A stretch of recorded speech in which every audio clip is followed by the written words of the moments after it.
Hey everyone, Jason here with another Nanocoaster video. Today we're going to be putting together the Coney Island Cyclone at Luna Park in Brooklyn, New York. In front of me you can see I already have the pieces laid out, and that's because this kit is not sold by the park directly, it's sold by CoasterDynamix, and so if you order it, it's just going to come in a plain packaging. There's no fancy box, nothing like that. So all you get is the brown packaging, and in it comes the base plate, a little tip sheet telling you how to cut out the pieces, your instructions, and your one sheet of track. The Coney Island Cyclone opened in 1927 and is a fantastic ride. It's been cloned 8 times, my favorite of which is Viper at Six Flags Great America. But this past month I had the chance to go ride the Cyclone and I decided I'd order this kit from CoasterDynamix to memorialize that. So I believe this is one of the first kits made by CoasterDynamix, and so there's a few things here that you may notice. First of all, the base plate is fairly small. Typically they're a lot larger, they're made to fill like the 5x12 box. This is a fairly small base plate, however there's a lot of track. It's going to be a very tight fit on here. I'm probably going to be using the batteries a lot to do a lot of shaping around it. The other thing you'll notice though, every other Nanocoaster model I've ever done has had a little stand-up sign somewhere on the base plate where you can add the logo of the coaster.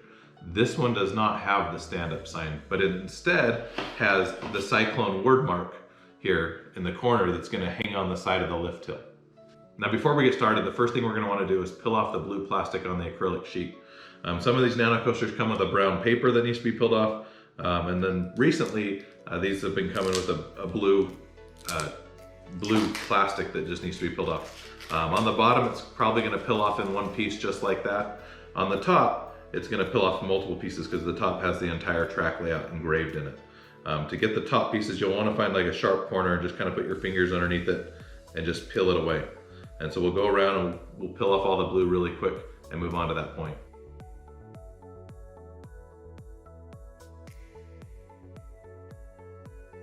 So there we have our cleaned off black acrylic sheet. So if you've seen my other kits, you know that something else I like to do is to add a logo to the base plate. This one has the logo on the lift hill. It doesn't have a little sign, but I've also cut out the logo here using a Cricut machine on a metallic vinyl. I've included a link to the SVG of the logo down below if you want to do the same thing or if you want to use this logo for anything else. With this base plate, there's not a lot of blank space, but fortunately this isn't a very tall logo, and so I did find a space down here at the bottom. So I put the logo on some transfer tape, and so now we'll apply it to the kit.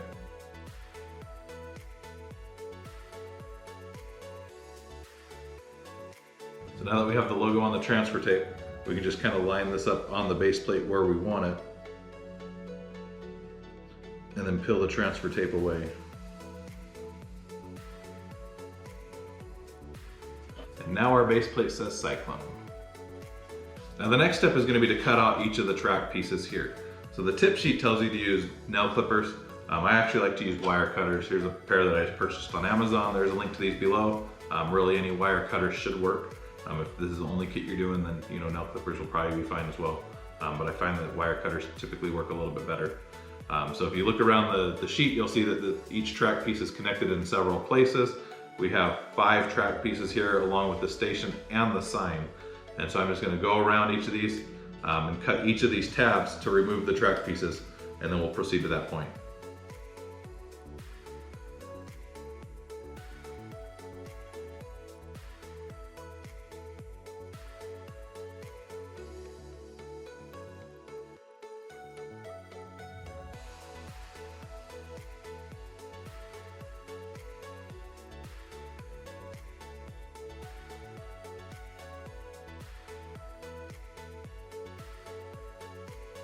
So now we have all of the track pieces cut out and laid out here in the order of assembly. The instructions are just 5 steps. And the first piece it's going to have us install is going to be this piece here. So it has this first hill into a wide hill. This is actually going to be during the turnaround section here. And so we'll probably do some shaping on that. So if you look at the bottom of each of these pieces, you'll notice there's several tabs spaced apart. They're all different sizes. The nice thing with that is that it makes it really hard to install a piece really in the wrong location. So this first track piece is going to start right above where I put the Cyclone logo here. We're going to put this first tab into place. And for the first little bit, we're going to just follow the track layout on the base plate to do the shaping until we get to a sharper turn. So these first few tabs, the first 3, 4 tabs it looks like, are all just going to kind of fit into place there. with me just kind of following the track layout there on the base plate. Once I get those first few tabs in place, I'm going to bend them over 90 degrees on the bottom. And so on this one, you'll notice the bottom is very busy. There's a lot of tabs that are going to be going in here, so you want to be very careful that when you do fold these over, you fold them over in a way that they don't cover up any other tabs, because you are going to have to put other tabs through there, and if you cover up a slit, then you won't be able to drop it through. So there's the first few. Now we're coming to this turnaround here, and so to help us shape here, I'm going to actually use a D-cell battery. I'm just going to put it on the base plate here, and then as we kind of wrap around, we can get to the next tab, and then the next one. And this will help our shaping on the turnaround not be jagged. We want it to be as round and straight as possible. And so then once we got that in place, we will just come in here and we'll fold over these tabs as well. Now I'm going to put the battery back in here again and just kind of press the track up against it and help shape it just a little bit more. Like I said, we want it to be as round as possible, nothing jagged about it. And so there's our first piece of track installed. So this piece here is going to be our second piece, and it's actually going to start just parallel to the piece we put here. So right next to the end of that track piece, there's this, right next to the end of this track piece, there's a little tab that we can put this first one into, and then we can just kind of follow along once again. The track layout, like I said, this one's going to run parallel to that last one. And the track layout is engraved on the base plate, and so you can kind of use that as your guide to help you bend it into place. So we'll just kind of follow this along here and drop each of these tabs down into the slots in the base plate. And some of these track pieces are very close to each other, so it's kind of hard to get in there. If you have a pair of tweezers, that may help you line stuff up a little bit better. This one I think I may be able to get in place without any tweezers, so I'm just going to kind of go along here and do that. But we'll get it into place there, and then I'll come underneath and I'll bend these tabs down. And when you do that, you want to make sure you're holding the track piece down as well, flush to the base plate. Otherwise it could slide up a little bit, and then your track piece isn't flush with the base plate. And then I am going to grab some tweezers here and just kind of go along where it's really close and just kind of shape the track.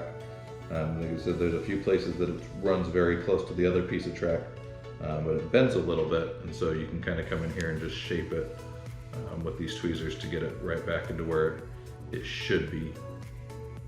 And so there's our second piece of track installed.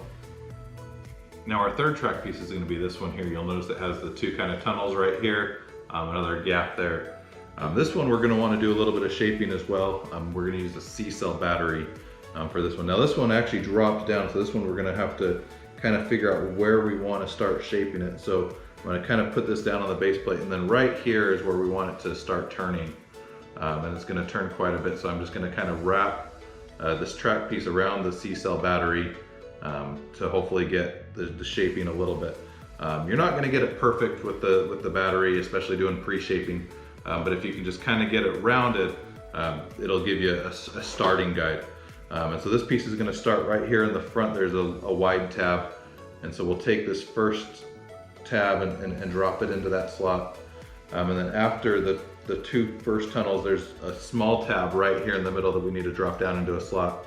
And then over on this side, there's going to be two tabs that we need to drop down into a slot, into slots as well to finish up the piece. So we'll line those two up and drop them down into place as well. And then once again, just bend over these tabs on the bottom to hold it into place. And you can probably kind of see that it's starting to create quite a busy layout in there, but that is 3 track pieces installed. Now the fourth track piece is going to be the lift hill, as well as this turnaround here. So the lift hill is actually going to come up in the second from the back track layout here, and then after the first drop, it's going to twist and come up this side of the track. And so to do this, I'm actually going to start right here at the end of the first drop and put that first tab into place. And then I'm going to kind of bend the lift hill to get the next tab into place as well. And with these tight fits, it may be easier if you use tweezers to help you drop the pieces down into place.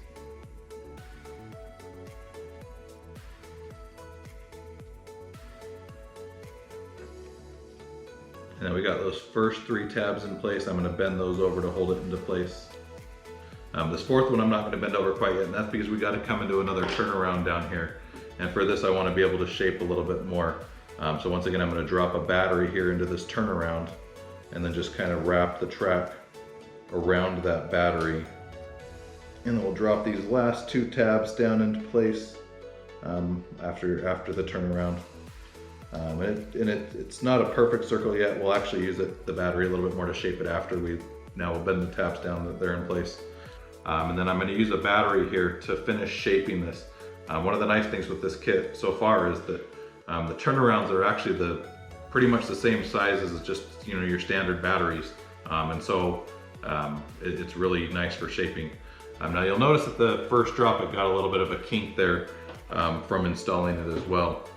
So here we're going to come in with a pair of tweezers, maybe even pliers, and just kind of shape this first drop. We want it to be kind of a gradual twist and not just that sharp kink. And that happens because there's a large cutout in the structure, and so where the structural rigidity gets a little bit weaker, it definitely just kinks a little bit there.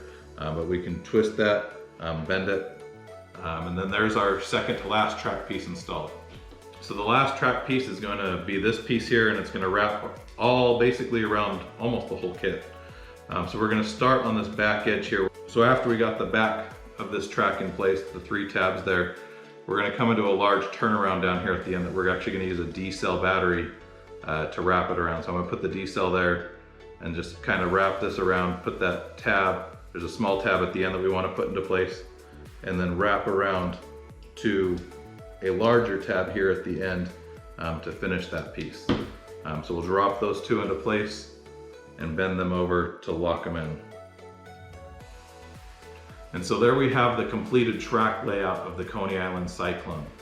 There's 2 pieces left to add. So the first one on this one is going to be this cyclone sign. So we're going to take this towards the top of the lift hill. You may see a little slit there that's different than the rest of the lift hill. So we'll take the tab on the top of the Cyclone logo and slide it into that slit, and then we'll fold it down on the back.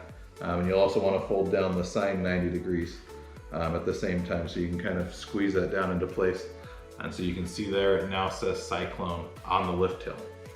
The other piece is going to be the station, which if you've done any other nano coaster, they're all exactly the same.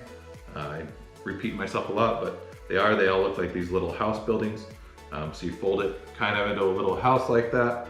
And then over here, there's 2 more slits left in the base plate that the 2 tabs on the side of the station can drop down into. So we'll drop those down into place, fold over the tabs on the bottom, and then there is the completed Coney Island Cyclone kit.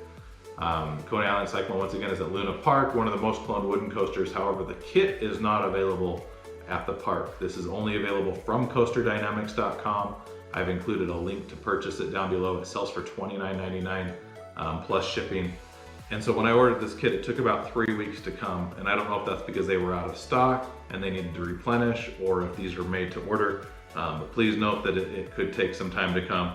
But ultimately, it's a very cool looking model. Like I said, it's semi-small, but there's a lot going on here. But definitely one of the most recognizable coasters ever built in movies and TV shows. I've seen quite a bit, and so it's really cool to have this now as a model. Now, if you've seen my other models, you know that something else I like to do is add a felt bottom. With the bottom of this, all those little tabs can scratch up your surface quite a bit. And so here I have a piece of adhesive felt from Amazon. I've actually already cut 2 nano coasters out of this. This is going to be the 3rd one here. But this is an adhesive felt. It sells for pretty cheap on Amazon. It's like $10 for a pack of 10 sheets, I think, which can do several nano coasters. So to add the felt, I'm going to put the nano coaster here on the white side of the adhesive, and I'm going to find a straight edge that I can kind of go against for a lot of this, and that makes cutting a little bit easier. And then we'll take a pen and we'll just trace around the rest of it here. And once we have that trace, we can come in here with our scissors and just cut around inside. I like to cut around about 1/8 of an inch inside the tracings. That way it makes the felt just a little bit smaller than the kit, and it's not hanging over the edge. If you have it hanging over the edge, you can trim it up. but it's just easier if you do it just a little bit smaller. Like I said, this is a smaller nano coaster, so I was able to use a scrap that I didn't know if I was ever going to be able to use. It's pretty rare to be able to get 3 out of a piece of felt, but with the size of this Cyclone, it's pretty simple.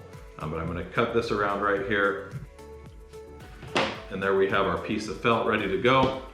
To apply it, I will remove the paper backing from one end here and tear it off. And then we'll just take the model and press it down onto the felt where I've rebuilt the backing. And then we can peel off the rest of the backing here, and then we'll use the table edge to help us apply this felt. And that's what the felt bottom looks like on the nano coaster. So now we can slide this around on the table. It's not going to scratch anything up. Like I said, a really cool model. And one of the coolest things they did on this model that I wish they would do on other models is the Cyclone logo on the lift hill. They've done some other iconic nano coasters where the lift hill is really known for the logo on it. Twisted Cyclone or Iron Rattler. And so Iron Rattler is actually a kit. This is the second nano coaster I did. I don't have a video of it, but I actually added the Iron Rattler logo to the lift hill, which I felt like completed the kit. I didn't feel like it was really complete without that. And I wish that's something that they would add to, something like this and Twisted Cyclone kits like that, is have that logo added to it to just add a little bit more to it. But anyways, really cool model, once again for $29.99 from CoasterDynamix. Buy it from the link below. I hope you enjoyed this video. If you did, make sure you hit the thumbs up button. If you didn't like it, that's fine as well. And if you want to see more videos like this, make sure you hit the subscribe button. Thanks for watching and have a great day.